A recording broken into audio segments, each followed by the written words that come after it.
Good morning, guys. Welcome to day 2 of the Rugby Showcase East. This is Field 1. We're kicking off this morning with a little matchup between Downingtown and Corning. Marissa Kogan here again, joined by my bestie, Steph Alaprandi. Good morning. Good to see you, buddy. So excited for the second day of rugby. A little rainy outside. Looks like the rain cleared up just in time for kickoff, though. Yeah, I think so. A little bit of soft weather there just to soften up the field a little bit. Like we were saying yesterday, Western New Jersey is the soil's a lot of clay and a lot of shale, so it can get tough out there under the sun. So I think it was a welcome respite in the weather to just get a little bit of that splash this morning. And, ball might be a little slick to start the game, but we suspect some cloud cover will blow over and sun should burn it off for the latter part. Absolutely. And that's my weather report. Thank you, Steph. In case you're wondering, Corning is wearing dark blue stripes and Downingtown is in light blue. We started off with a kickoff from Downingtown. Ball to the far side. It looks like it was knocked, if I'm not mistaken. Yeah, I think he called knocked off okay. of Corning. Okay, yeah, so good kick from to the far side over there. Not particularly deep, but a good line drive, making it a little tough to field, so it's going to result in a Downingtown scrum down far side just north of the Corning 22. Yeah, I think this scrum will definitely be a great example to show us how wet the field is right now. I don't think it should be too bad. It didn't rain for too long, but scrums on a wet field. Not easy. No. Not easy. You need the long spikes today. Or, nah, you probably won't. I think it'll soak it up pretty quick here. Nice little breaking run right here from, it looked like, was number that 10, number 10? Lily McGettigan. Joined by her sister in the 9 jersey, Abby McGettigan, chatting with her parents last night. Nice folks. Her dad, they own a brewery outside of the Westchester area in Pennsylvania. Had a couple of nice brews with them and really enjoyed that Pilsner, actually. Oh, yeah, nice. Pretty tasty stuff. Looked like Gettigan was able to get it out to some of her teammates, but then one of them was tackled, scrambled with the ball. When Corning tried to pick it up, they knocked it on. So we're going to have another scrum, this time near side of the field, all the way down, probably around the 10. Yeah, Downingtown coming out to play already on the front foot down there in the danger zone for Corning. Let's see what Corning can do from a defensive position if they can muster the turnover here.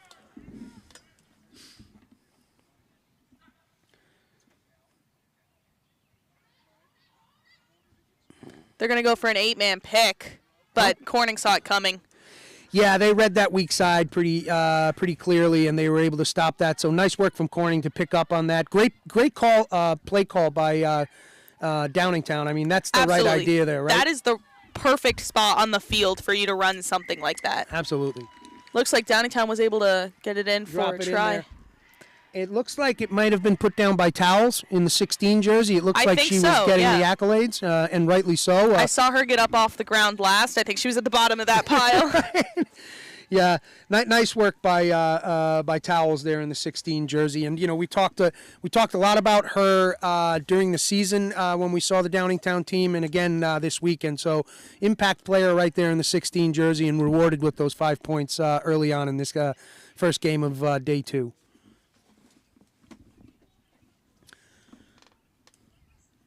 If you're seeing some camera difficulties, Chris O'Brien on the camera duties is trying to clean things up after the rain shower this morning. So bear with us with the technical difficulties as our technical mind takes care of things and gets them right as rain, let's say. Oh. That's Lily McGettigan with the kick, the conversion kick. She's going to send it up any second now. Errant strike, unfortunately, hit it a little fat and wide. Uncharacteristic for her. She's got a pretty good foot, so I'm sure there'll be other opportunities today for her. So that keeps the score at 5-0 Downingtown. Early start to the game. Yes. So we have a lot of time left to play, and hopefully Corning figures out a way to fight back. So Corning coming down to us from the southern tier of New York in beautiful Corning, New York. We were up there early in the season, probably mid-March or so. They've got a great home pitch up there in Hampton, I think it is, just next door. Yeah, beautiful grass pitch. with plans to do more things, and looking forward to seeing that develop. Big crashing run right here, still on her feet, brought down. Support is there. Ball's going to get recycled well into the front row. That's number 3, and that is Dixon Logic with the big carry. Downingtown seems to have their offensive phases down pat. They know exactly where the ball is going. They are working like a well-oiled machine right now. You know, I'm not surprised, honestly, because we saw them warming up, and we're basically seeing the warm-up come to fruition in the game here, right? And it was some pretty tight work, about 15 minutes of just at pace, ball through the hands, and they're putting it to work now. Yeah, that was number 15, Davies, with a long run out on the far sideline, breaking her team down the field. Had a chance to chat with her dad last night for quite a while. Great guy, terrific family. Her older sister is taking her rugby talents to Westchester University this year. Had her first freshman season, pretty good season over there, good rugby.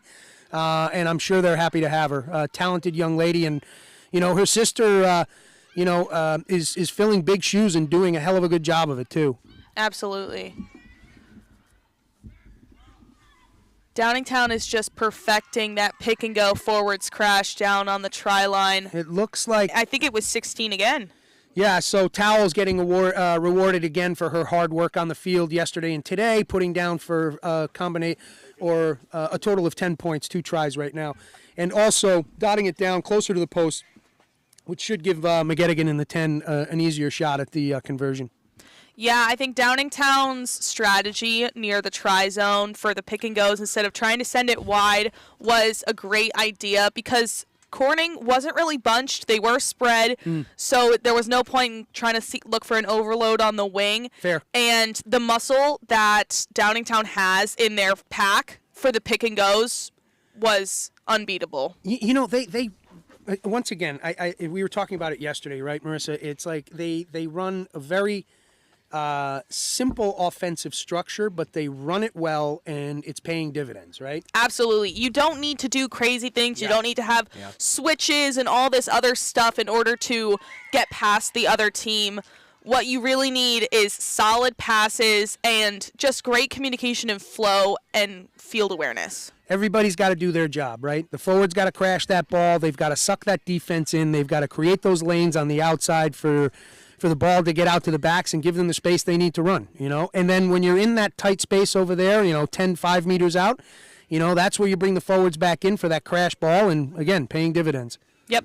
The kick was easier and good on that one. That brings the score to 12-0 Downingtown. Yeah, nice strike by McGettigan there, right through the, split the uprights.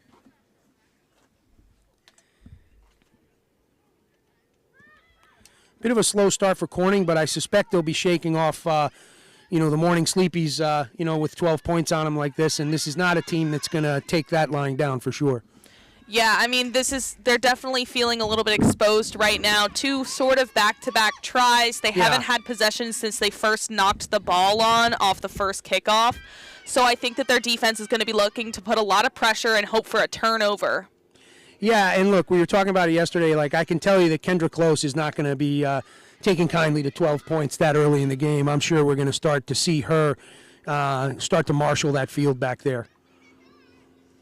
Downingtown's going to bring it outside and just keep working their faces, trying to get it past the halfway mark of the field, inch by inch. A little bit more inspired defense from Corning here, which you like to see. Obviously, you want a game from both teams, so it looks like they're in it.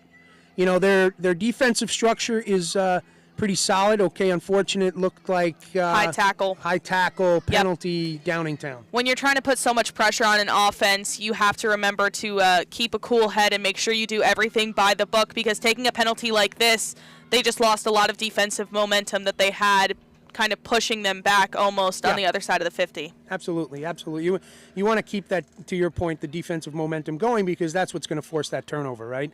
And you don't want it obviously going the other way. Interesting thing about high tackles, and I think testament to all the players out on the field this past weekend, yesterday and today, was I think there was 1 yellow card all day. Not sure if it was for high tackle, but there's good mitigation when it goes into the high tackle, so there's no need for the referee to go to the pocket, which is good to see. Like, people are conscious of it. Nice little dummy from McGettigan there. Goes out to the Great winger, look 14. to the outside. And that is Whalen. Yeah, Morgan Whalen. Heard a lot about her yesterday when Downingtown took the field for sure. So Downingtown on the front foot, pretty strong again, working down into the Corning 22. Big run here from Lily Kana.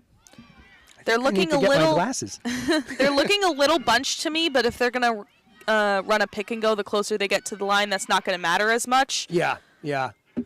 Look at that ball distribution. Nice little switch right there. Oh, fantastic. Great footwork by McGettigan. Absolutely. And was that 13 that just brought it Yep. in? Liv Amon. Thank you, because my eyesight is a little poor this morning. So, unfortunately for Corning, Downingtown is out here putting on a bit of a clinic in this first half. So what is that? That's going to be 17 with the kick to come? Yep. I think that was just great teamwork by Downingtown. Yes. The ball moved from one sideline to another in a span of about, 10 feet because they realized they were getting nowhere on this side of the field. It was really impressive, in my opinion, and the footwork and ball movement by a lot of their back line was just excellent. Yeah, I agree. Sorry, folks, I'm just working with the volume here on both our mics just to make sure that we're not booming you at home.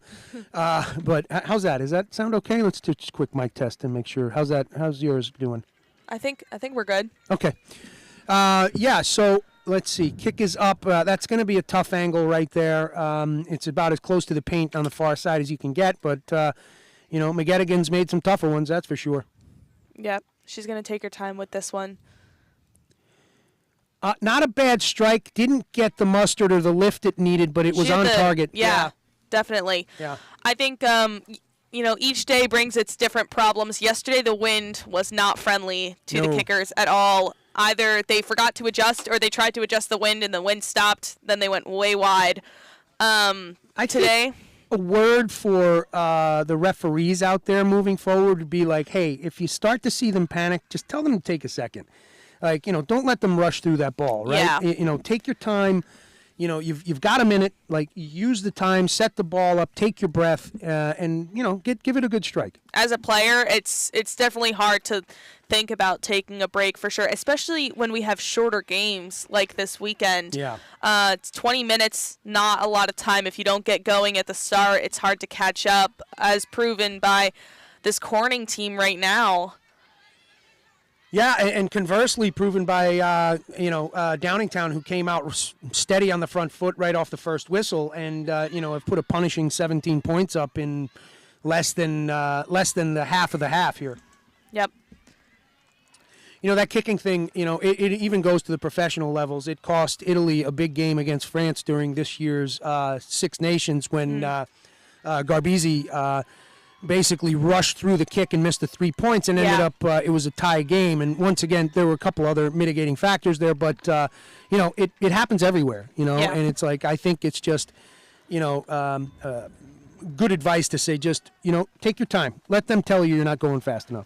Yep. So the ball has bounced in the favor of Corning down here in the back of the field. There was a knock on by Downingtown.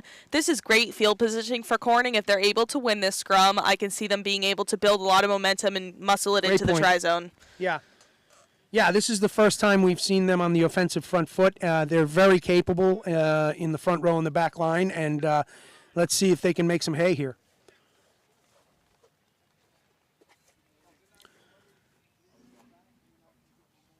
Tap from the 9, McGettigan's sister Abby from the 10 jersey. Lily in the 10 jersey. Yeah, looks like Corning's scrum half knocked it on when she was trying to get it out of the scrum. So we're going to scrum again, but this time to Downingtown. These scrums look great. They're barely moving, which means that they're really even because I can see both teams moving their feet and driving towards each other, and it's staying pretty stationary, which I love to see. Yeah, good platforms. Safe, sturdy platforms. Yep.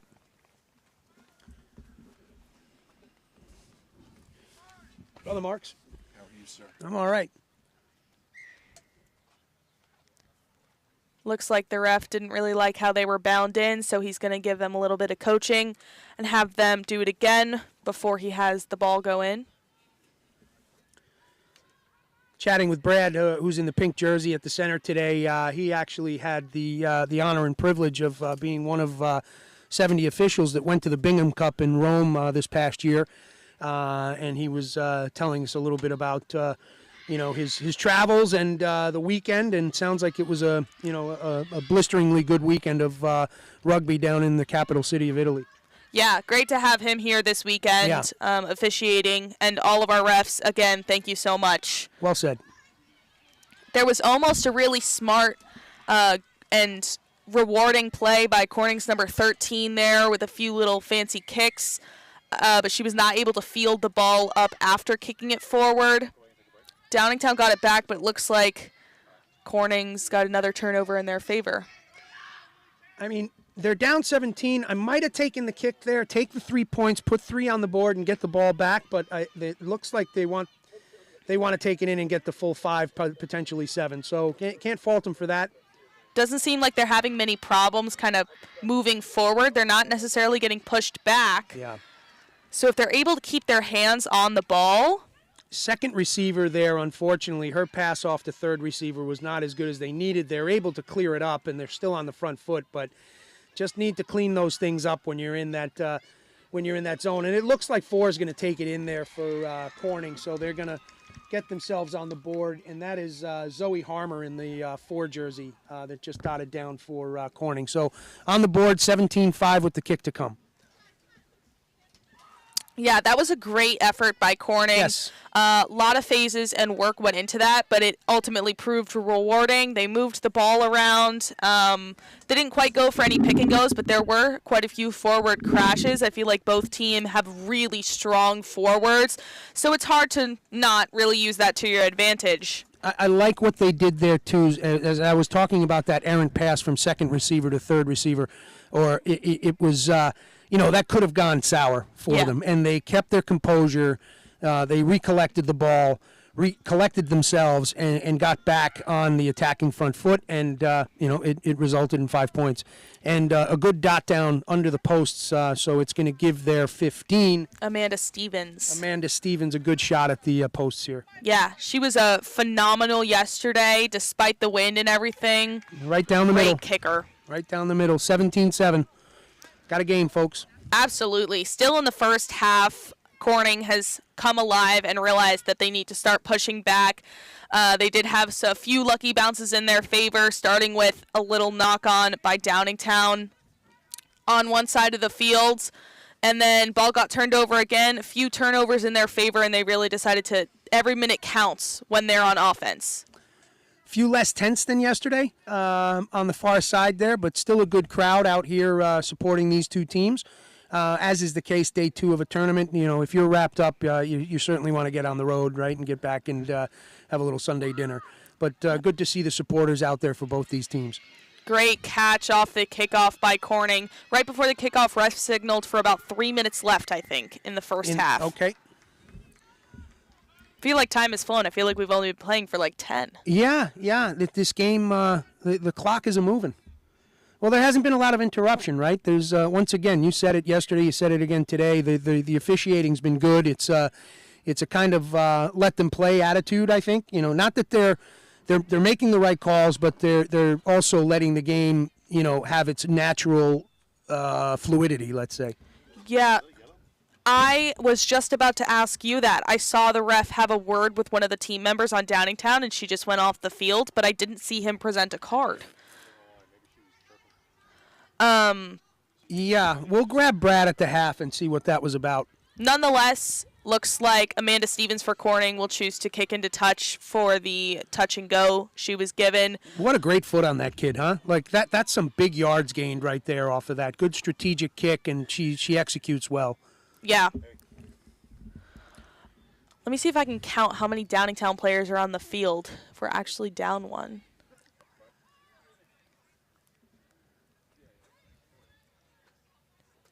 It appears so. Is that somebody chatting in the, or is somebody going in for a substitution? It looks like there's a sky blue jersey with a black scrum cap over there, was chatting with one of the coaches, is now in the technical zone. So let's see what's going on. Ball's up. It's going to stay Solid with Corning. line out by Corning. Yeah. There's close. You said it yesterday. The hair's flowing, and you can see it straight out that she's at pace, right?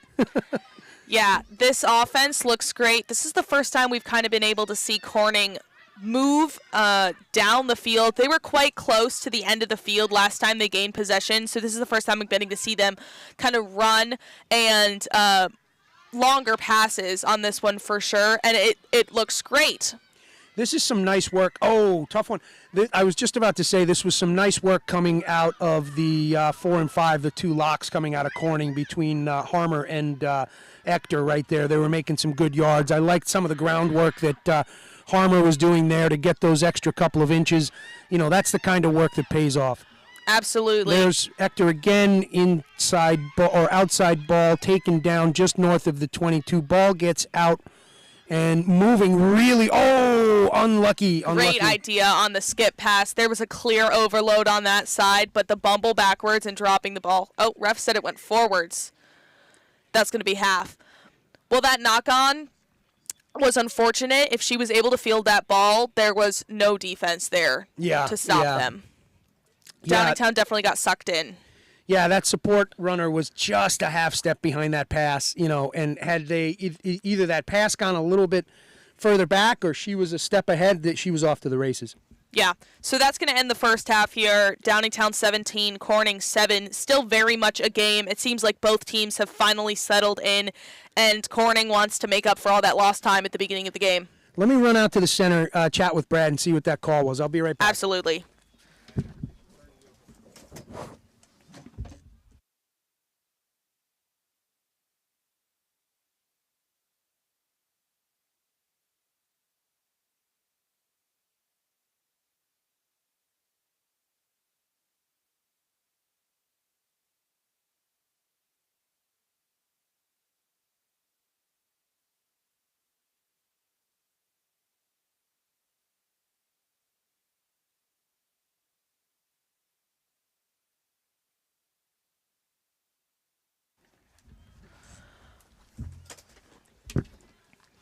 All right, Steph, let us know what the word is. So just had a quick chat with Brad. It was a yellow. It was an intentional knock on the far side, and that young lady will be sitting the first 5 minutes of the second half. Unfortunate. Yeah. At least it wasn't a violent yellow of any kind. That's kind of one of those penalties where as a player you're like, oh, really? But at the same time, you just got to follow the rules of the game. Yeah, so and just for the folks at home, if you don't know what the intentional knock is, it's basically you can pull a cherry pick, right? That's when the opposing team is on the attack and they put a floater pass out there, and you've got an attack runner on the defense coming through that can catch that ball, and then split the offensive line or becoming the defensive line, and then head for the try zone. What happens there, if the referee feels that there wasn't a legitimate intent with both hands to catch the ball, it was just one hand out there, then you're disrupting the play for the offensive side, and that results in a yellow card and the resulting 5 minutes of tournament play. In a full game, it would be 10 minutes. Yeah. I think a cherry pick, when executed right, is phenomenal. It's a great way to it's a great way to get a turnover in your favor, and it pretty much opens the whole field up to you, because by the time you have the ball, you're past their offensive line. Whoever's steep behind them to receive a pass is on the other side of the field. Yeah. So anyway, good call. It basically disrupts the flow of the attacking game, and it's a fair call. Yeah, I think these first few minutes of the second half, Corning absolutely needs to capitalize on their advantage on the field with this card, because I feel like we saw at the end of that last half there was definitely something showing that they felt like they were getting something going. Yeah. So I hope at the beginning of the second they absolutely use this time to their advantage, so that for the rest of the game they can really try to make it even, maybe come out on top.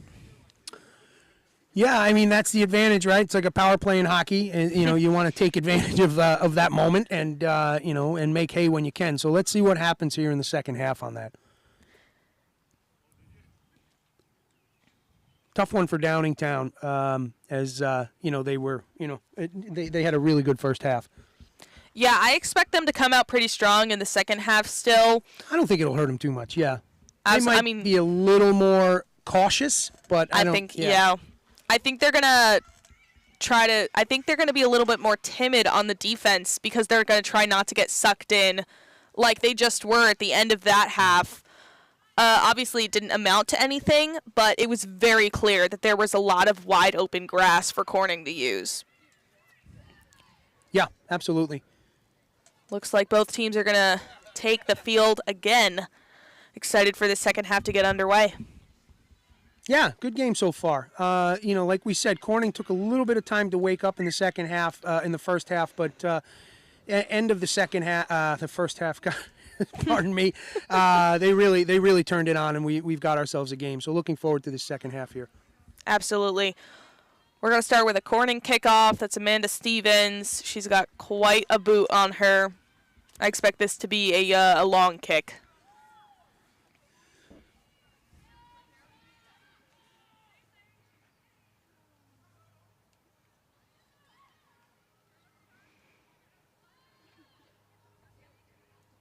Ref's going to make sure that the correct number of players are on the field. Yeah. Time's on. Brad with the whistle, and the ball is up.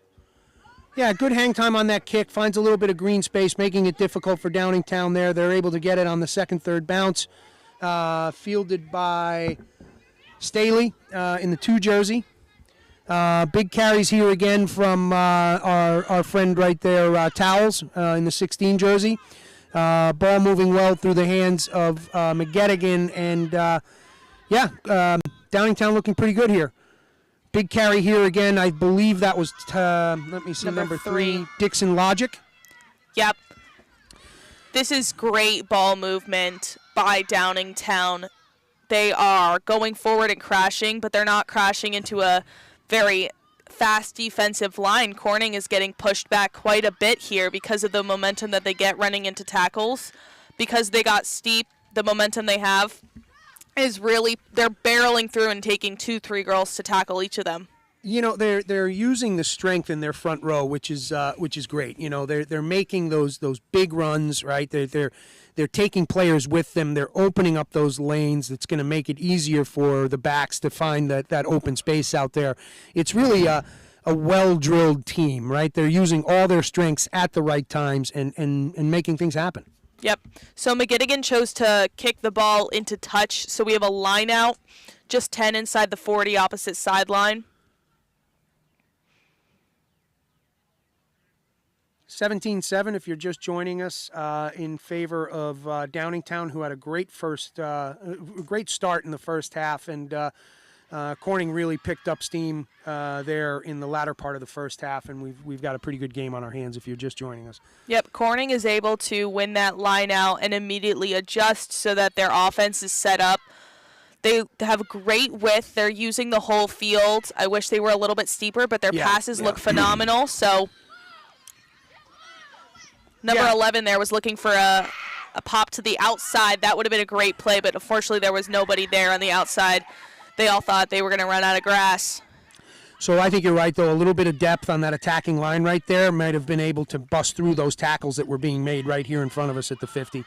Yeah, I mean, both of these teams have pretty there even you go. Strength. There's Close. Full head of steam. Takes it in 20 yards. She is an impressive runner. I would not want to be on the other team on the receiving side me. Of that stiff arm. Yeah, I agree with you. But yeah, again, like my only thing that I would say to Corning is like just get a little steeper and hit that ball like Close is hitting it at pace. Yeah, looks like Corning knocked the ball on upon getting tackled, and ref's going to call advantage because Downingtown was able to pick it get up, the ball going after that. Yep. So changing momentum, ball's going the other way. Downingtown with still a few minutes on that yellow card penalty from the intentional knock at the end of the first half. Yeah, Corning had a great drive down the field just before that knock. Really good job pushing back the Downingtown defense. They had great ball movement, great strategies with that. So hopefully we'll be able to see a little bit more offense from them get the ball back. Yeah. I mean, they're not. They're really not feeling the pain of being down a rugger out there. I mean, they're taking it to them. Yeah, ref's going to call a high tackle on that one. We're going to have another touch and go. It looks like McGettigan is going to try to find touch again. Yeah, nice kick from McGettigan there, getting some easy yards. Yeah, it looks like the lineout's going to be in pretty much the same exact spot it was in just a few minutes ago.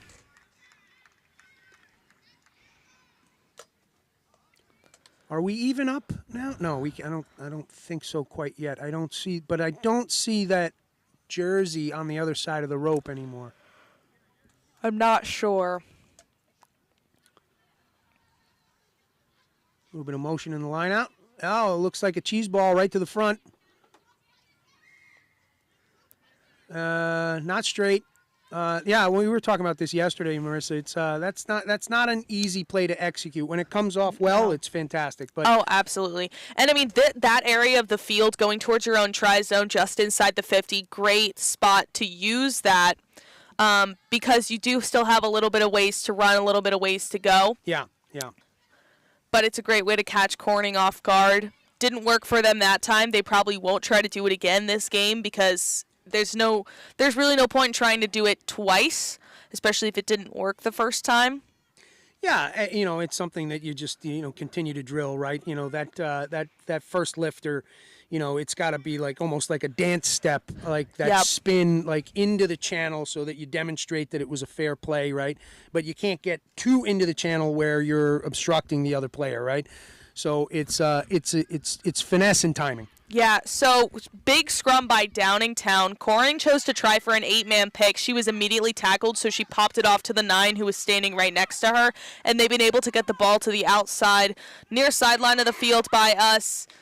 Ooh. Bad communication there, but I think it went backwards. Yeah, it looks like Harmer unfortunately caught that just off the tips of her fingers, and it's going to result in a knock-on and scrum down for Downingtown. Yeah, I think these forward pods that Corning is using could get a little bit wider. I feel like they're getting a little bit too close to their intended passer, which is causing them to bobble the ball a little bit. Yeah. I know that they're trying to give their backs a lot of room to spread out on the side of the field for when they send it wide. But if you give themselves just a little bit more room, they have a little bit more time to be able to get that ball into their hands. Absolutely. Yeah, you're absolutely right. A little bit of space because that ball's coming out quick. It's a lot easier to handle, with a little bit of distance between you. Nice little show and go from McGettigan on 2, and she's able to break that tackle attempt, and then she gets the ball out far wide to the 13, I believe? 15. Yep. And that was Davies, Charlotte Davies. We were just talking about having a nice chat with her dad last night. Yeah, I mean, great play by McGettigan. We actually have that same exact play up at Syracuse where I play rugby, and we have used it a few times, and it's definitely a great momentum builder, and you cover a lot of grass when you play it out like that and fake out the defense twice. Yeah, absolutely. Good run by 16 there. They're going to send it down to the other side. I love teams that use, like, wall-to-wall offense. Yeah, and rewarded for just exactly what you were talking about, right? A well-drilled offense, just working it back and forth across the field, looking for those opportunities. And sure enough, it shows up in that corner over there as they dot it down for another 5, making it 22-7. 22-7, thank you. Yep, that was Eamon with the try. Liv Eamon, Jr., number 13. And just great teamwork by Downingtown to get the ball down there. They obviously have some standout players that we know the names of, but every effort is a team effort. Everybody's getting their hands on that ball, and it shows. Yeah, and we were kind of chatting about this last night. We think that Downingtown is a team that's maybe 2 to 3 years away for being in contention of that EGRL trophy. Young side, well drilled, some good talent out there, young talent too. Got a couple of years left, and if they can recruit a couple of more players, which I think is not too hard a thing to do in that Pennsylvania area where they are, where rugby's pretty strong, in particular the young ladies game.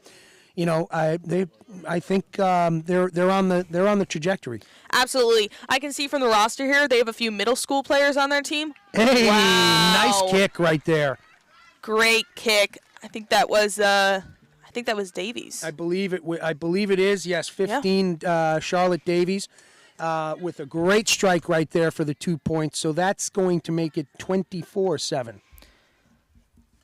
Yeah, I mean, you can see on the roster they have a few middle schoolers on their team. They are definitely a young team.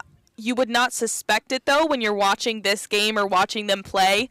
In a few more years, definitely they will be a top contender. If they already have this much strength and they have more time and space to grow, I can see them really being a powerhouse soon.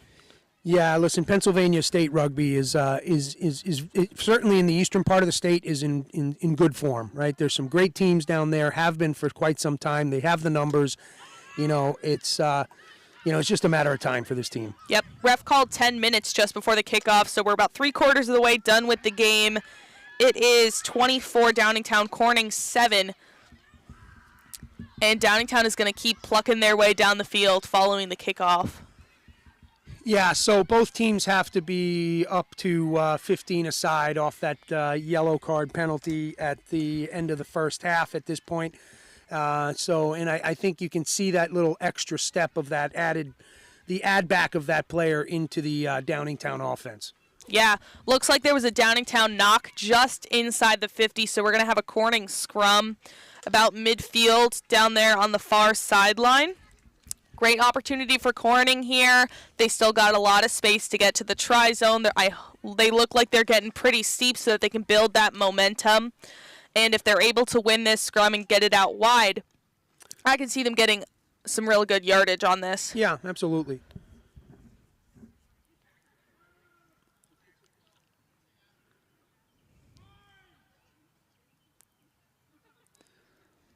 I can't see how close they are to the touch line over there. It's pretty close, yeah. They have to be because there's no Downingtown defenders on the inside to watch for a little sneak. Oh, so unfortunate there, man. If Close had been able to catch that, if it hadn't been put on her shoulder, she was off on that one. Yeah, that was a great idea. A little bit of lacking in the execution. Ref's going to call advantage on a knock there. Downingtown regains possession. Yeah, I'm sorry for Corning there because like that play could have resulted. You get close to that ball with some space, and that was going to result in 5 points right there. So yeah, especially this near sideline. Defense was a little thin for Downingtown, especially facing Close. Close and Stevens and their number 11 over here. Yeah. All strong runners so far this game. Absolutely.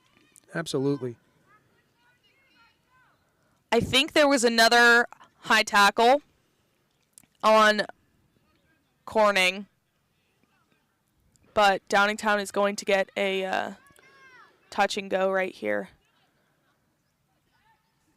Looks like Towels is set for the carry here. Oh, nice little fakie right there. I like that. Oh, and a big charging run right there from That's the number 8. Snow. Yeah, Snow. We were talking about her. She's filling big shoes yesterday and today in that 8 jersey for Pasco, and she's really doing some nice work. No, they look really good out there.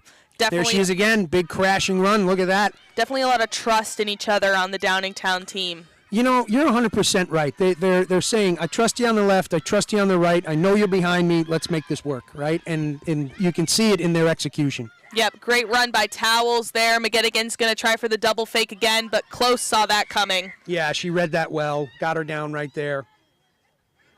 Penalties mark is being called back. It looks like, was that offside? Was that the arm gesture it looked like coming across the hip? We got word yes from our production team. Okay, Brad running a good game out there as always. Hats off to you, Brad.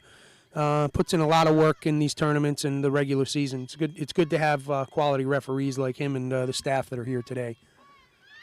Yep. There goes. There's our buddy.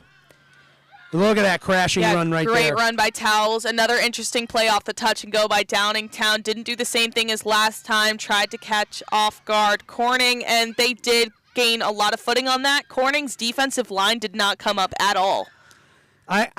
Once again, I really like what Downingtown is doing here. They're using all the tools in the toolbox, right? They've got their front row, their tight 5 running that ball hard.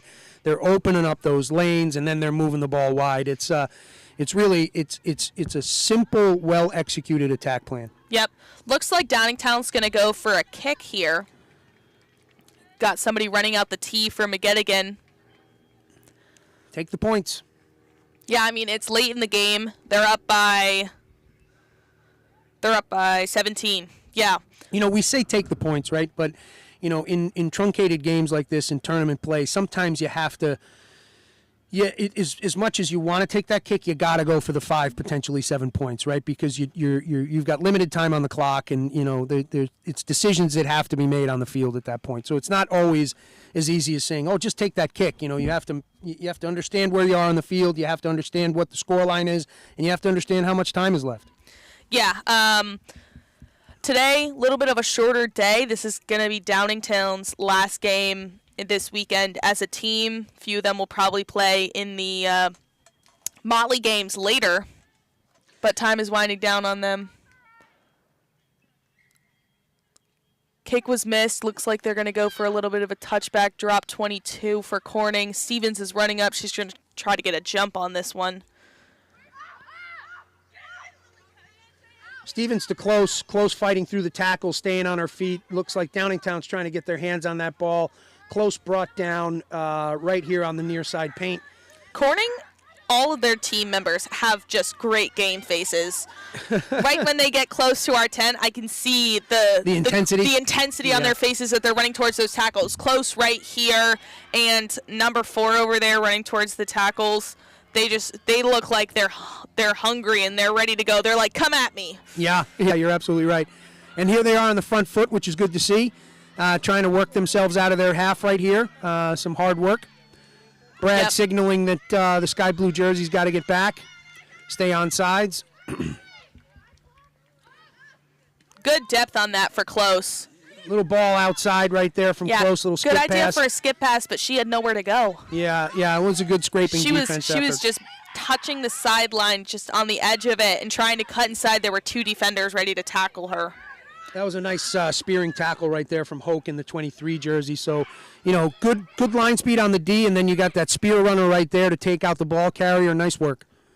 They're going to send it wide to the back to the other side of the field. There's Close again. Great run. Big tackle. Huge tackle right there. Close gets a lot of momentum when you let her get running. Absolutely. What I like here is this is a pretty punishing defense coming out of the sky blue jersey, but Corning is keeping their composure. Oh, nice little quick ball right there. Is she able to keep it in? Unlucky. Just touching the paint right call there. Out. Yep. Yeah, I think her foot did come over the line just a little bit. She was trying so hard to stay in. You could tell. Good idea by Downingtown, though. Absolutely. So we've got a sub call here, so we're going to take a second. And it looks like number 14 is going off. That's Holmes. And we've got number 4, I think that's Harmer, heading off as well. I don't have a number on Holmes' replacement, though. Harmer, number 16, came in for her. That's Elizabeth Prune. Okay. All right. All right, looks like Corning's going to try to figure out their line out. Making some big carries in this game and yesterday as well. Hats off to you, young lady. Hard work this weekend. Yeah, absolutely. Both girls that went out definitely had a great game today. Great games yesterday. Ball's up. And it's taken by Dixon Logic. Dixon Logic takes it into contact. It's well taken right there from McGettigan. McGettigan on the front foot on the run. Support shows up.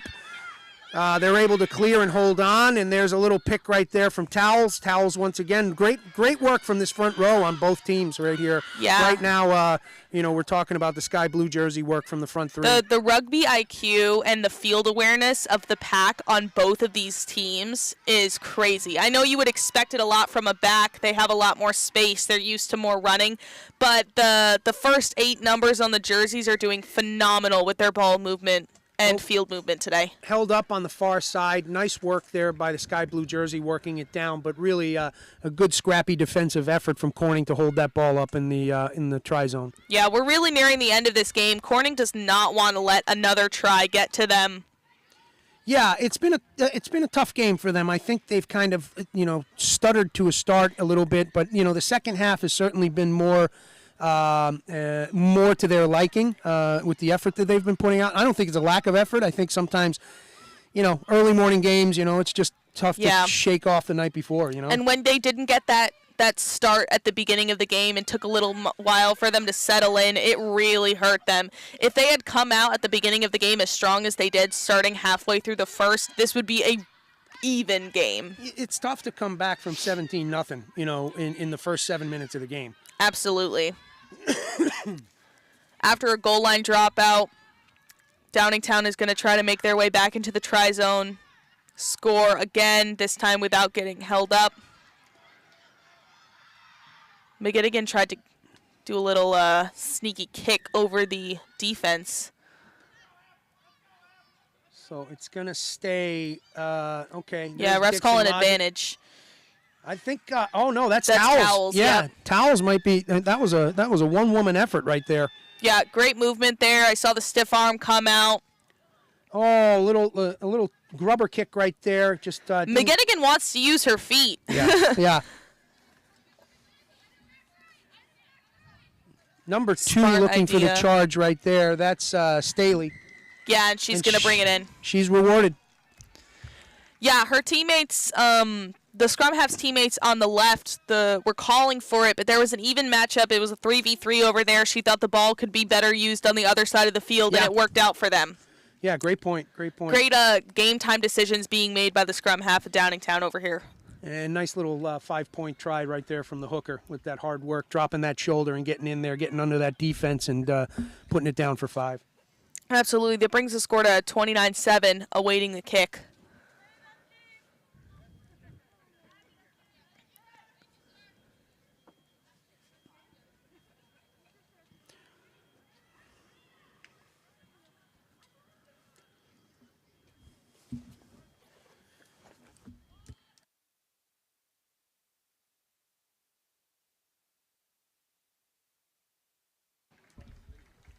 All right, McGettigan is going to take the conversion on this one.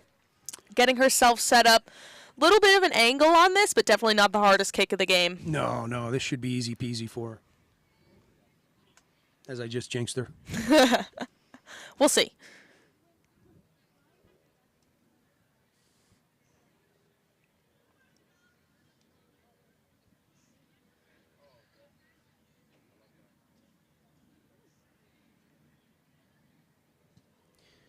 There he is. Splits the uprights, the extra 2. Yep.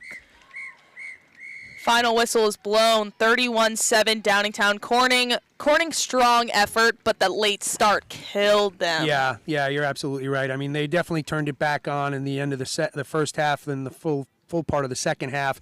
But Downingtown, hats off to them, right? They played rugger down for the first 5 minutes of the second half. They didn't lose a step. They just kept that momentum up. When it evened up again, they just ratcheted up the tempo even further and put some good tries in. Yeah, I mean, Corning start 17 down, and they are, after scoring a try, there's just a 1-try differential after that first 17 points. Absolutely. So that late start was what got them. Yeah. But great effort by both teams. Absolutely. Great to have them both here, and look forward to seeing them in the 2025 season. All right, folks, we'll be back in a few minutes with the second game on this field today. Okay, see you shortly.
All right, guys, welcome back. We're here with Game 2, last organized game on this Field 1 for today. Hour after this, if you're missing a little bit of action, you can hop over to Field 2. This matchup in white, we have the Red Knights, combined team between Greenwich and Southington in Connecticut. And in pink, we have a different combined team nicknamed the Lionhearts. They are a combination of Morris's B-side and Hudson Catholic. Again, I'm Marissa Kogan, joined on my left by Steph Alaprandi. Good morning. Fast start for the Lionhearts over here, trying to get some momentum going, get themselves across the 50. Okay, nice little work in here by Leah DeMarco to keep that ball. She's in the 15 jersey doing the fullback duties there, keeping the ball inside, working that ball back inside away from the touch. Ball's turned over, goes in favor of the Greenwich jersey, the Red Knights. And they look like they're going to be on the front foot. Now, this Greenwich team, Greenwich has a storied history in rugby. Greenwich High School has had a boys program for a number of years, and the girls program came online, let's say, about a half decade ago, and they're doing some nice work up there. Yeah, I mean, very familiar. They try to come out here every year and field almost a full team. Obviously, combined team this year. They're still wearing the Greenwich jerseys. Just had a few friends come over from a different school up in Connecticut. But great showing this weekend as well for them. Absolutely. They're going to be tough to beat. Look, they're well coached over there by Laura and company, they're just going to be a solid team. And Southington has had some rugby for a number of years now, too. The combination of those two teams, they see each other throughout the Connecticut League season, so they're gelling pretty well here. Talking a little bit about the Morris U16s and the combination of Morris U16s and Hudson Catholic. Really happy to see Hudson Catholic fielding a team again. They played a lot of sevens this year, struggling a little bit with numbers, but they've got a long history with sevens, and that coaching staff over there is really working hard to get it up to a 15s number. And hats off to them. Glad to see another team. Another jersey in New Jersey other than just the Morris one. Really good stuff. Yeah, absolutely. While we've been talking over here, Red Knights were able to touch it down for the first try of the game down in the far corner. We didn't get a number on it. A bad angle over here to see who actually touched in the try. Kick was no good. That leaves the score at 5-0 in favor of the Red Knights. Quick start to the game, but I like what I've been seeing from both teams so far. So I'm hoping the Lionhearts can bounce back from this. I think so. I think you've got some seasoned players out there between both teams, between Hudson Catholic and Morris. They're certainly you've got some graduates of the U14 program. Just looking at Scarlett Weinstein right here, really competent player. I think they've got a good shot here if they can just organize the offense that was being worked on at a couple of practices together. Absolutely. Great tackle by the Lionhearts there to stop the run that was brewing for that Oh, nice little player. breaking run right here and a real hard runner right there. Let's get a jersey number. It looks like 7? Yeah, tough little runner right there. Vecchio. Yeah, really nice work. Just like scrambling, pumping the feet, like just keeping it moving. Yeah, it looks like Red Knights on the front foot here. Nice little inside ball to the number 12. Number 12 still on her feet, pumping the legs, brought down just on the other side of the 10. Yep, that's Olivia Groth right there. Great run by her. I like what I'm seeing from the Red Knights so far with their choice of direction for the ball movement. They are favoring a little bit this inside over here, but it's been working for them.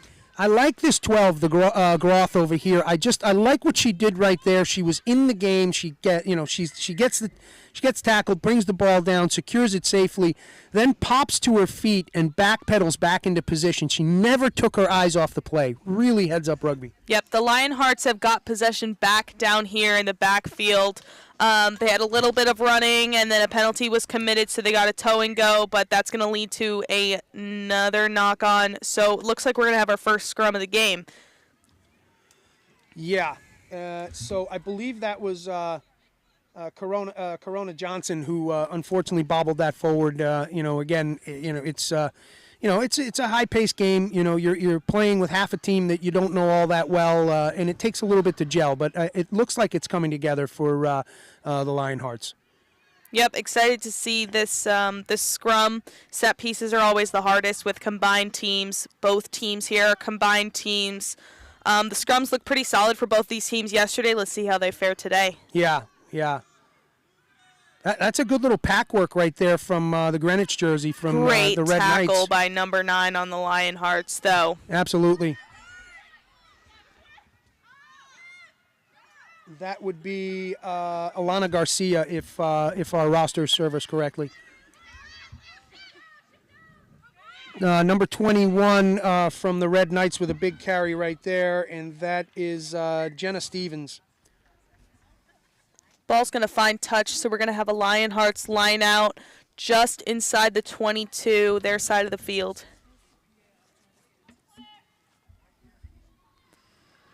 Really energetic start to the game for both of these teams. Yeah, tempo is not missing. High tempo is not missing. Ball well taken up there by Pearson Massey. Young player right there, and really doing some good work. Yep. Lionhearts tried to go for that kick to try to move their way down the field, but it was immediately caught by a Red Knights player. They're getting closer and closer to their try line with every possession.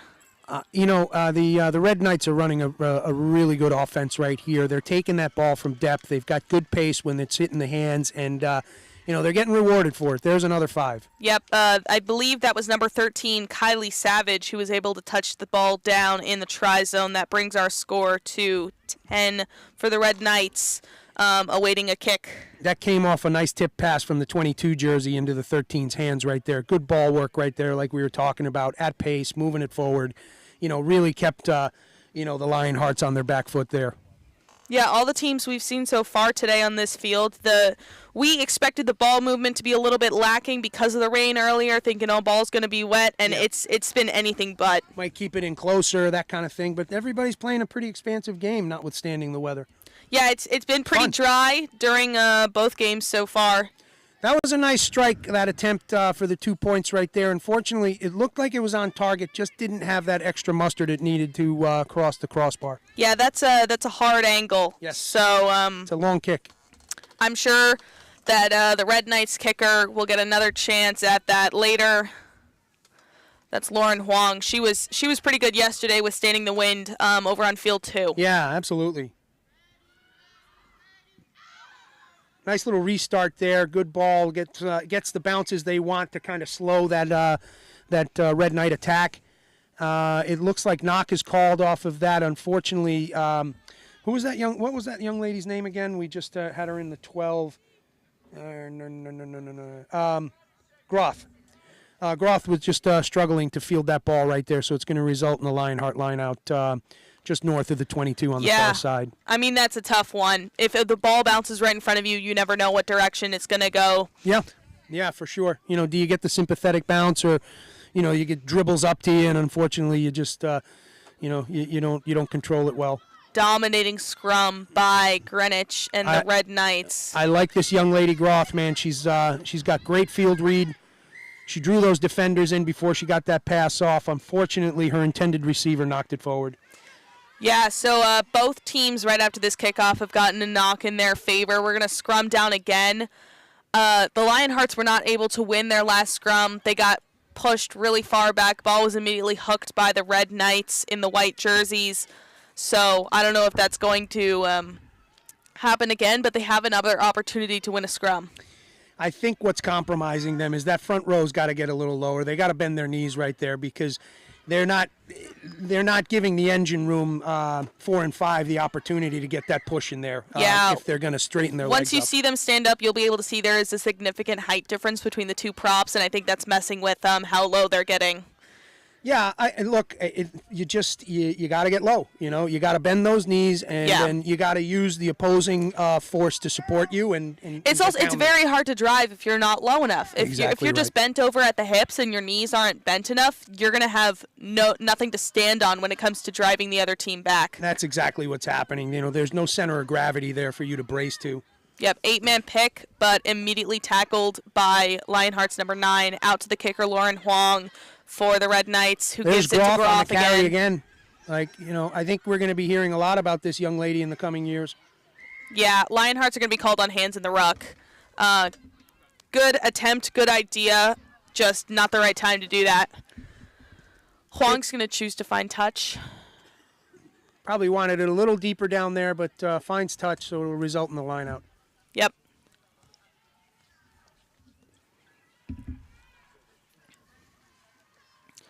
Definitely a fast-paced game so far. A few stops, a few scrums, line out right here, but otherwise that ball is moving back and forth along the field, sideline to sideline, no matter which team has it. Great rugby so far. Yep. And then looks like Lionheart's kind of getting themselves set up for the D here. Like to see them spread the field a little bit more. Oh, nice little take up there by the Lionhearts, the number 7.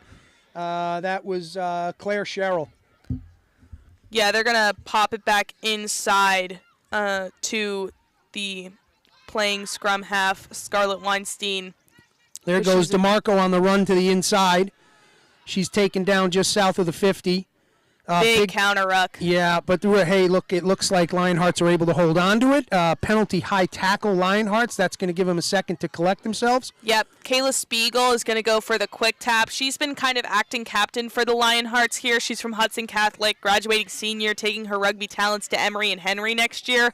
It was definitely proven yesterday when I was watching their games that she's kind of been a leading force on the field. Great direction. She has great field awareness. And that's in the 8 jersey right there. You know, and I think she's going to a great program, too. Had a chance to chat with the coach last night over at Emory and Henry. Super nice guy. Knows his rugby well. I think he's building a good squad down there, and she's going to have some fun. Yep. The Red Knights get called on hands in the ruck. Number 9's going to quick tap it right here. Big run by her. That is, if we have the jerseys right, Alana Garcia in the 9 jersey. Apologies, you know, sometimes with the Motley teams these things change, so if we're getting it wrong, just hit us up on the live stream and we'll get the accolades to the right folks. Oh, big spearing tackle from the Red Knight 8. Yeah, it looked like she started off offsides though with that. Ferreira. Yeah, maybe a little bit offsides, but holy cow, that was a punishing hit. Yeah, ref's going to call for the game to stop again. These quick taps, too many in a row are kind of messing with the game flow. He's going to have them stop and restart. So, okay. Hey, look at this. We've got the Lionhearts on the front. Oh, just as I'm saying it, there's a turnover, and there's a nice chip ball right there. Yeah, that's Lauren Huang. That's their kicker. Great rugby IQ. She was phenomenal yesterday for the Red Knights. Great idea here, and she's got Groth on her side right there, ready to get the ball back after she couldn't pick it up. You know, what she did there, too, was there was a great chase right there between her and Fiona Cusack, and then she just boxed Cusack out right at the end to make sure that the ball was going to stay with the Greenwich jersey. So, you know, really heads-up play from her right there. Maybe a little bit obstruction, but, you know, hey, it was done with finesse. Yeah, so the Red Knights are just going to get right on top of their try line, but a turnover. I think they knocked the ball on. We're going to have a touch and go to the Lionhearts way in the backfield.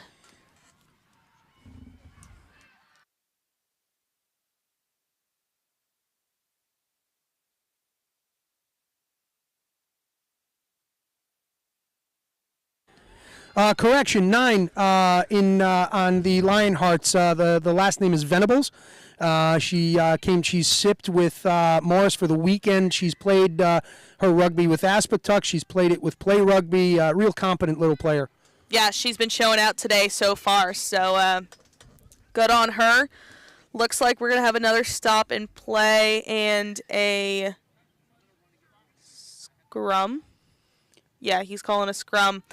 Nice family, too, the Venables. I actually had an opportunity to play with her dad up at Saranac a few years back with the old breed, and he's a handy player himself, and we had a lot of fun. Seems like you know everyone, Steph. I'm a man about town. All right, we're going to have a Red Knights scrum just inching towards their try line. Off this scrum, great opportunity for them to score if they go far side of the field to the back line over there. First receiver is Lauren Huang, and they're going to go for an A-man pick. Well, what a great idea that was, and they're rewarded for it, too. Yeah, nice work that's right Ferreira there, Red Knights. In the 8 jersey for the Red Knights. Yeah, she had that big sticking tackle over here, so she's doing the defensive work as well as the offensive work, and they're rewarded with the 5. That brings our score to 15. Red Knights, Lionhearts, zip. Awaiting a kick. Lauren Huang, a little bit of an easier kick right here for her. It's not in between the posts, but the angle's not bad. Lionhearts have the talent to make a game here. I think they're just they're stuttering to gel right now. There's some talented ruggers out there, from the U16 programs on both sides of the jerseys, whether it's Hudson Catholic or Morris, and they need that synergy, that gel to come together. Yeah. And then that cohesion, let's say, and if that happens, they can really give these Red Knights a good second half. Individually, many players on that team have had great runs, great ideas, but when it comes to just the flow of the game and field awareness of where your teammates are, I think they're lacking a little bit because they don't have that built-in trust of playing on a team together for more than a weekend. Yeah, absolutely.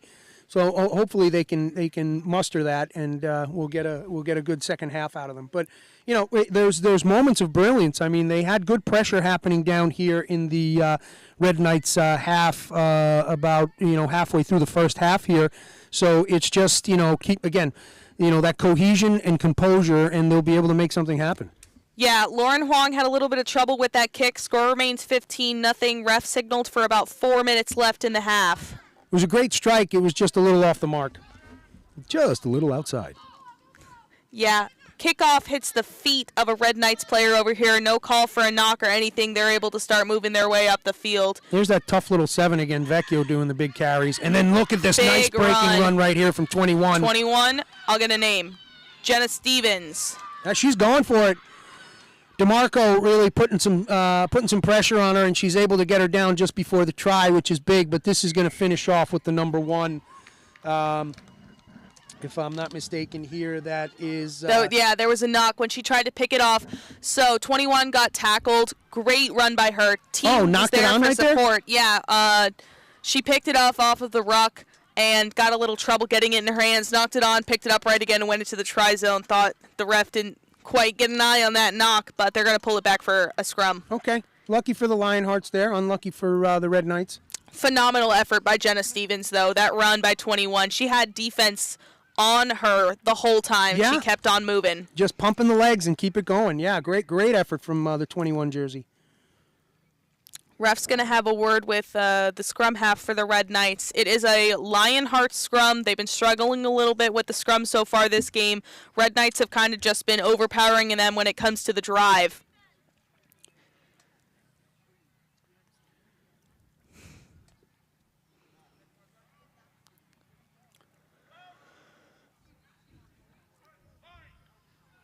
Motions are called. Ball will go in. Oh, okay. Yeah, once again, that front row's got to get low. They're not getting that energy they need. That position to create that energy that they need to be, to contest it well. Yeah, well, forget even not being able to drive forward if you're just bent at the hips and not at the knees. Yeah, when you get driven back when you're only bent at the hips and not at the knees, you get just folded in half, and it's unsafe, uncomfortable. So I hope they can figure out a safer way for them to engage in these scrums. Yeah, absolutely. All right, the re-scrum is back.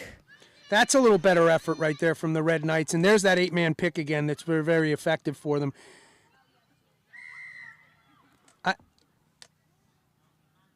I'm not... Okay, knock forward. It looked like she lost control of it just as she was putting it down, yeah. I saw that as well. I couldn't tell if she was in the try zone or not.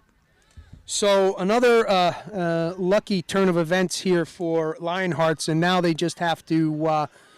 pull it together and make something happen. Yeah, we should have just seconds left in the half at this point. I really hope during halftime they're able to just communicate with each other about how, as a team, they can improve the working machine that they should be.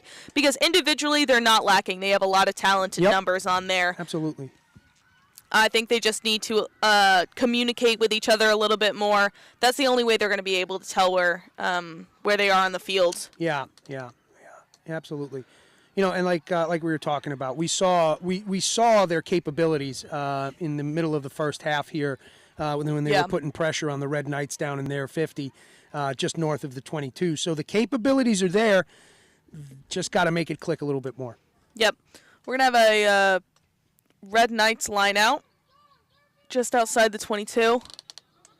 Oh, there you go. That cheese ball again to the number 3 right there. And it's funny. You were talking about that yesterday where... The underhand. Exactly. Yep. And that was executed pretty well. Like, I From here, looked phenomenal. We don't really have the angle to see how straight it was. Yeah. Good point.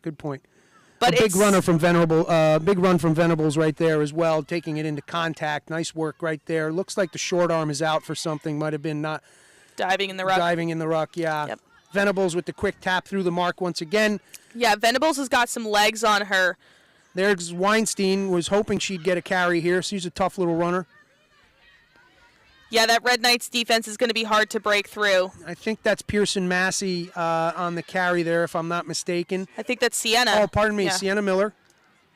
Got faked out by She the just scrum came cap. in. I think she was subbed out for someone. Okay.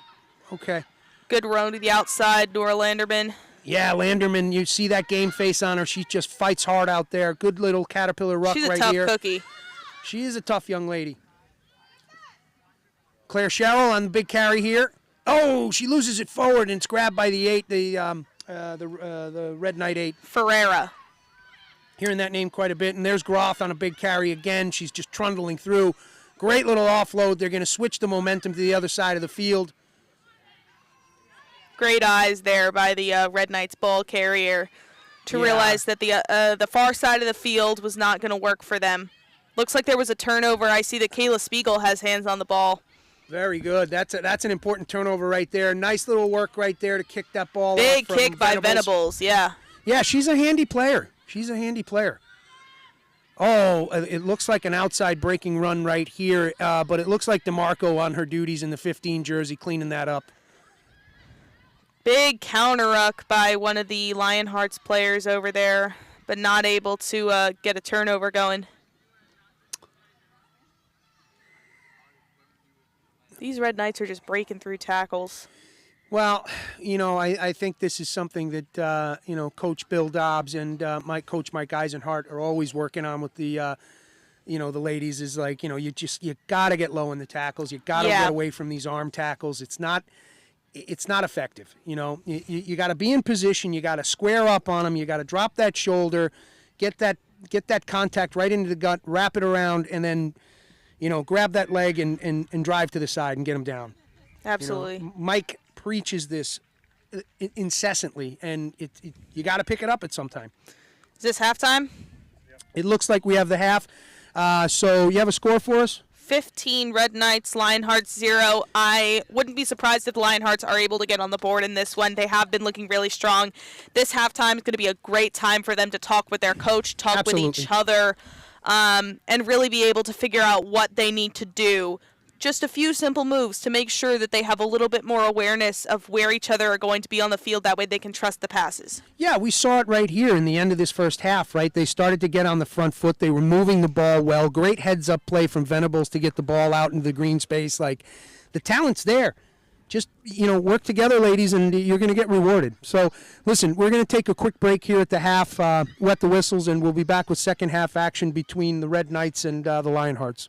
Yep. See you shortly.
Second half about to get underway back here. We have the Lionhearts, a combined Morris and Hudson Catholic team, against the Red Knights, a combined Connecticut team between Greenwich and Southington. The Lionhearts are in pink and some in black.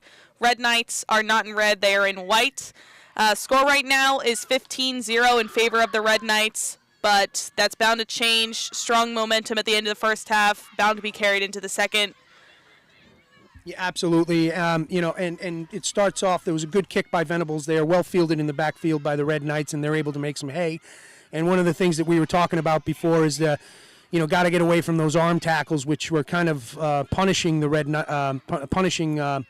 the Lionhearts right now. But nice work there from Mackenzie Marks for that big tackle. Big one from Groff there to bring down a Hudson Catholic Spiegel right there in the 8 jersey. Penalty high tackle.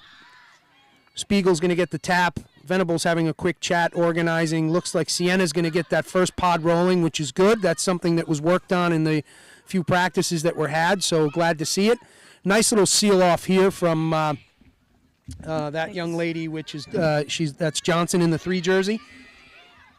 And then she pick and go off the back. Support is there in the form of Sienna Miller, who's able to ruck off the defending players. Nice little ball movement right there. A little errant pass from Maddie Goncalves. Spacing looks a little wonky on the Lionhearts. Ref blew the whistle. Girls didn't hear it. They're definitely trying to get depth and width on the Lionhearts side of the field, but their spacing is a little bit off. Some of them are way too close. Some of them are way too far apart. We just saw that with that miscommunication on the pass right there. A lot more talking needs to be had on this Lionhearts side. It looks like they're forming their pods now, which is good. So I think the addition of Marks and Miller is an important thing because they understand that attacking platform or that attacking structure. And here you go. Here's Marks making some hard yards right here. And off she of has that support. Pod. Yeah, looking a lot better. Oh, taking off the side of that ruck right there. Ball popped out. A little friendly ball right there for the Red Knights. Lionhearts tried for that counter ruck and almost had it. Okay, offsides call right there. Lionhearts got to back up, yep. That was a pretty good tackling effort right there from Goncalves in the 10 jersey, who is captaining this team today.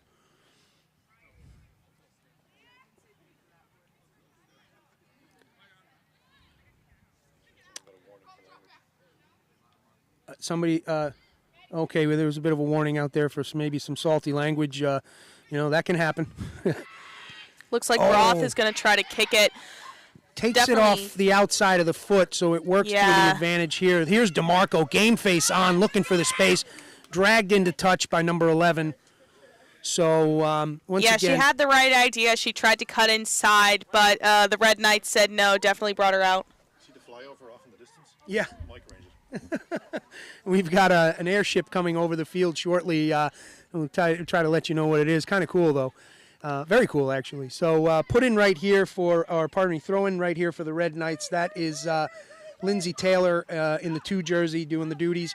Ball's loose in the line out. It looks like it's going to turn Lionheart's favor. That was nice work on the ground by Pearson Massey in the 19 jersey. Yeah, ref plays advantage off of a knock-on. I think smart move.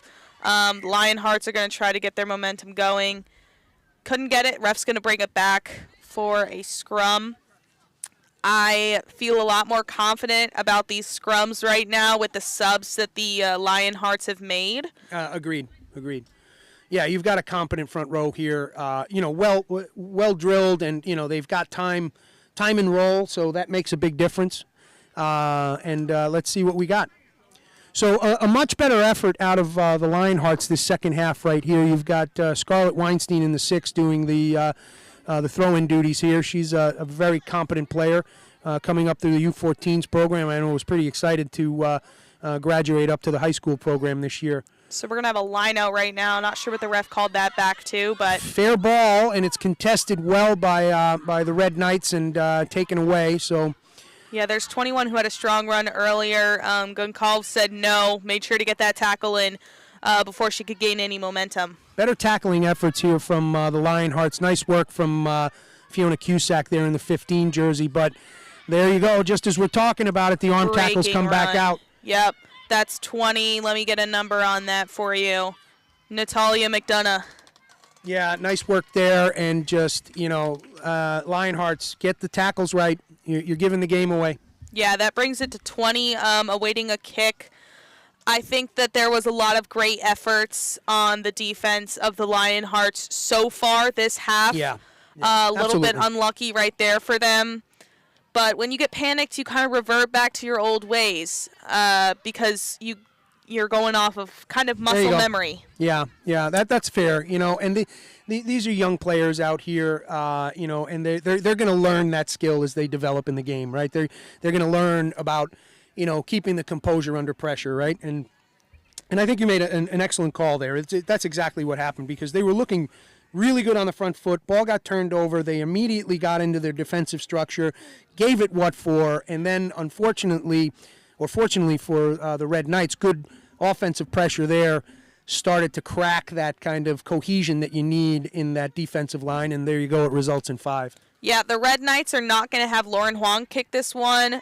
Kick is good by number 2, Lindsay Taylor, sophomore on the Red Knights team. So that brings our score to 22 for the Red Knights. That's the first kick they made this game. Yeah, and once again, it's a much, much better start for the Lionhearts in the second half. They just, continue to play as a team, ladies, and you're going to get rewarded. Trust us, or I should say, trust your teammates. Yeah, absolutely. They just used that time in the try zone, waiting that kick to talk to each other. Again, this time away from play, great time for communication. There's no rush on it. To just talk to each other and kind of say, well, this happened, and this is what I wish would have happened. Venables with a good kick, a lot of hang time there, giving the opportunity for the Lionhearts to get down the field and contest this ball. Groth on the carry, she's able to get, tough pass off to number, that was a bit tough on the neck there. I think folks got to watch out for that. They're going to call it back to a knock, though. I think Dick's Sporting Goods need to sell rugby wear. Yeah, absolutely. So we've got a nice flyover from an airship that we understand are actually housed out this way at the airport. So the Dick's Sporting Goods blimp is giving us a flyby, which is very cool. It just adds to the fun of this weekend. Yeah, so now is when we're going to get our first scrum of the second half with all those subs that were made. I would love to see how this goes. I am very confident in the front line we have going right now. I agree. And it looks like a good second row there, too. It looks like they may have moved back the tight head from earlier, Johnson, into a second row position. She's teaming up with Pearson Massey there. And Pearson Massey's she's really come into that role really well as a young player. She does some great work off the top of the line out. She's a good lifter. She's a good jumper, and she's doing some good work there. You can see she gets low. She gets that good body position back there to create that engine room that pack's going to need. Yeah, so they came apart and chalked to each other a little bit more. Obviously, when you make subs, something like a scrum, it takes a little second to figure out where everybody should be. Great scrum effort by the Lionhearts, their first scrum win of the game. Oh, nice little work there. Bounce pass into the hand, off the hands of Goncalves there. She's able to control it and pop it up to her first receiver. Really heads-up play right there. Looks like DJ Corridon on the far side with the carry, still pushing those legs over there. Yeah, great effort by the Lionhearts on the other side of the field. They're sending it back our way. They need to get wider, though. Nice work from Mackenzie Marks to get that off to her partner, Sienna Miller. Sienna Miller making some hard yards. Pearson Massey seals off. Venables off the back. Nice little switcheroo right there into the hands of Goncalves. No depth on this side of the field, though. The passes are getting a little bit crazy. They were not set up to field the ball on this half of that breakdown over there. If they can just get their structure set, right, and like it's exactly what you're saying here, because they're controlling the ball, they're moving it well. It's just when it reaches that third or fourth pass is where the wheels start to come off, it feels like, right, where the organization starts to lack. Yeah, penalty's going to be called in the favor of the Lionhearts. Ref had a word with the captain of the Red Knights. Looks like he wants to make sure that they're really wrapping on these tackles and not just going for a little bit of a shove or a body tackle. Big run here from Mackenzie Marks. Nice work there, making some hard yards off that penalty tap. Yeah, touch judge says that she stepped out of bounds. So we're going to have a line out pretty much on the 22, That's I would Pearson say. Massey's dad. We're going to have a word with him on his touch judge duties over there. Doesn't he know who his daughter's playing for? All right, Red Knights line out. Ball's up. Well taken by the Red Knights. Ball moving well through the hands of the backfield. Groff kicks to touch. Not sure why. Maybe to take a little bit of pressure off there, but they had the ball in hand. So, yeah.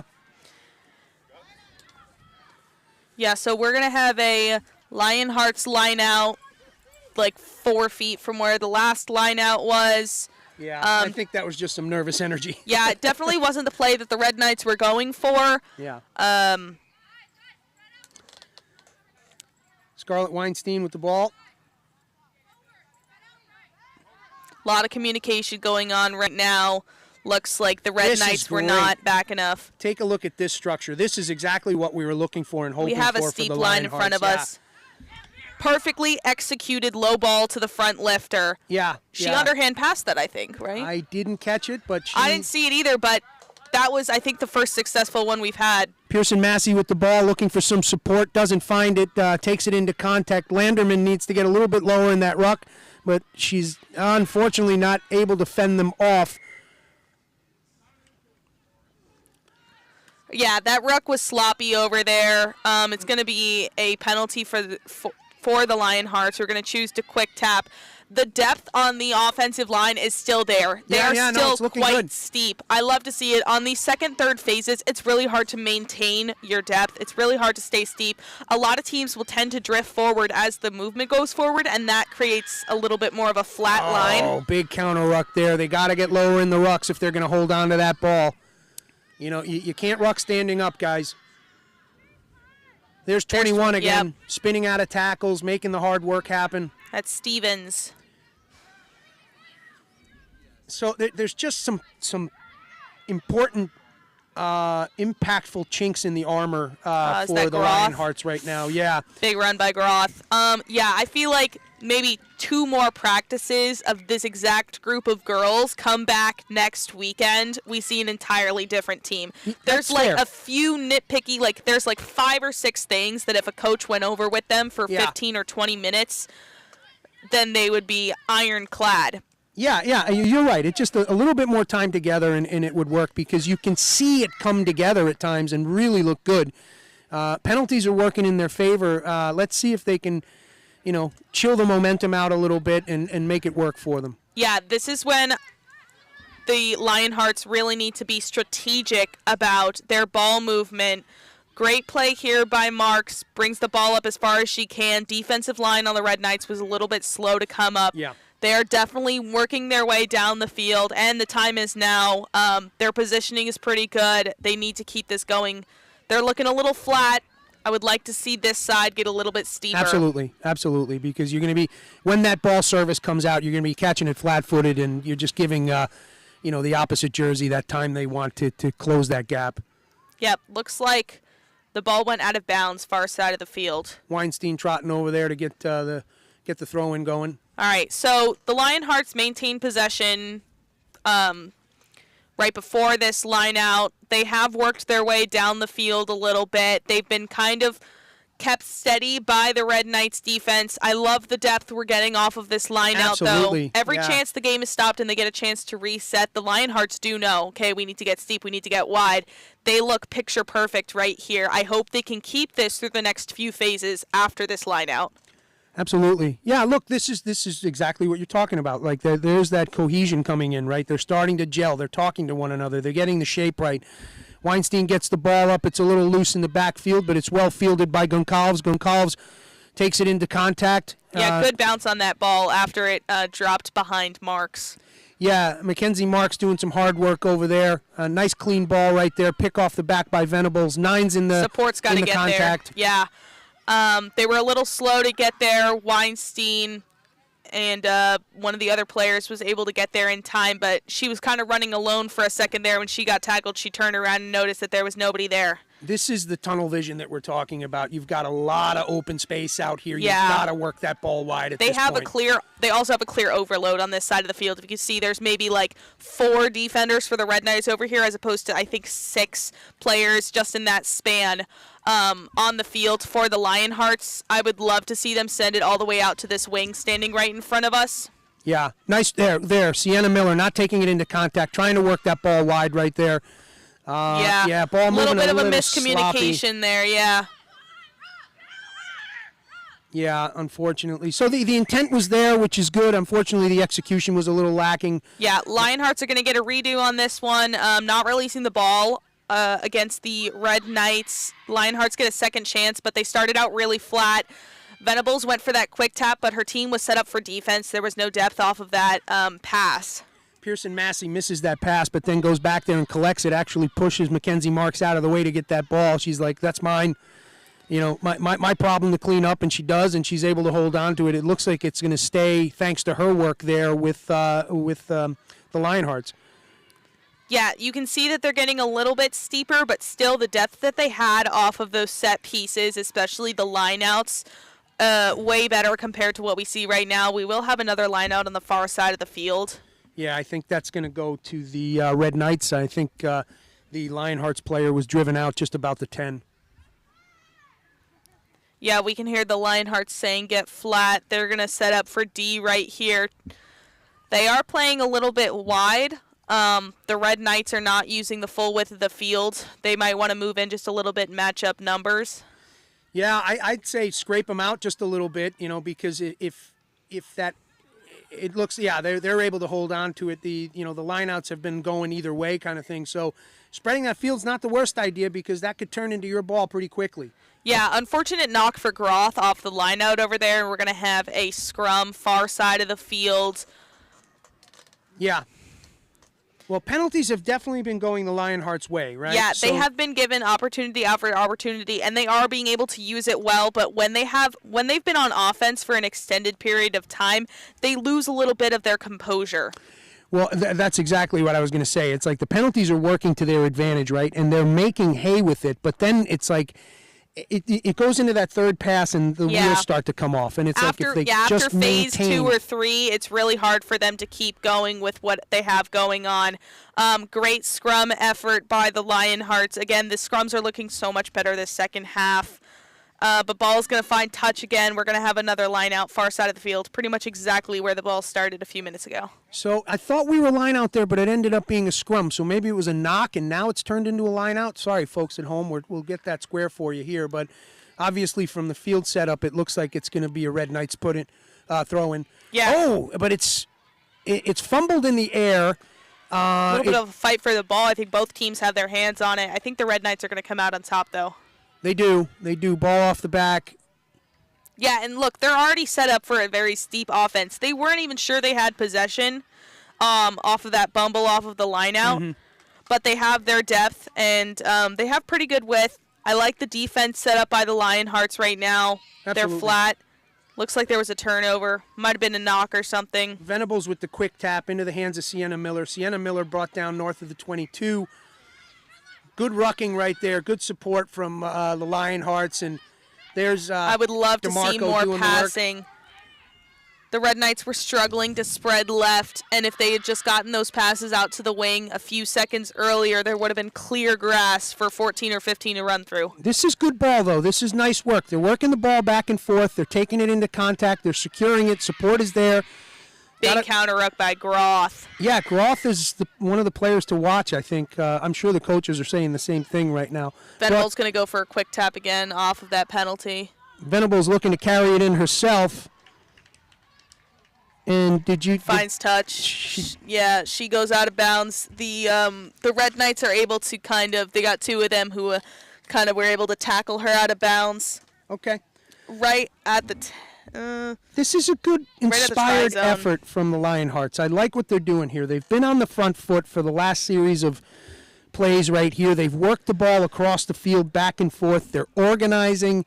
They're talking to one another. You know what? They're really coming together here, and absolutely. they should be proud of themselves. Absolutely. I think that they have come out the second half so strong compared to the first, even compared to yesterday. I mean, they had some strong games yesterday. Their second game yesterday, they played really well. I'm seeing some of that here right now.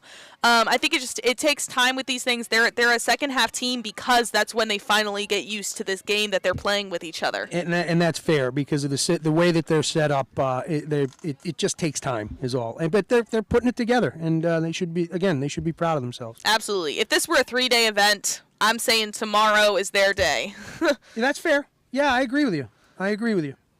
We're gonna have a Lionheart scrum. They're looking pretty steep in the backs off of the scrum.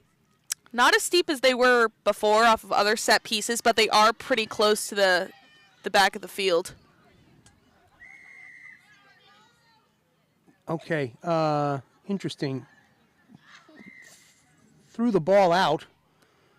Yeah, the Red Knights might be thinking the clock is pretty much down to its last few seconds here. Might have been a little bit of a panic moment saying, we're winning, the game's almost over, let's see if this ends it. Well, hopefully the Lionhearts can punch one in here. Mackenzie Marks on the carry. She's brought down. Groth is there with the counter ruck. Yeah, Groth is a strong counter rucker because she gets so low. It's really hard when the Lionhearts are not getting that low. When she goes low and kind of bear crawls over the body, there's no way that they can stop her when they're standing up straight. That's fair. Yeah, absolutely. Great form in there. And there it is. There's the final whistle. Yeah. What do you have for score for us? Final score, Red Knights 22, Lionhearts nothing. But the Lionhearts were able to really come out in that second half. I think they looked strong.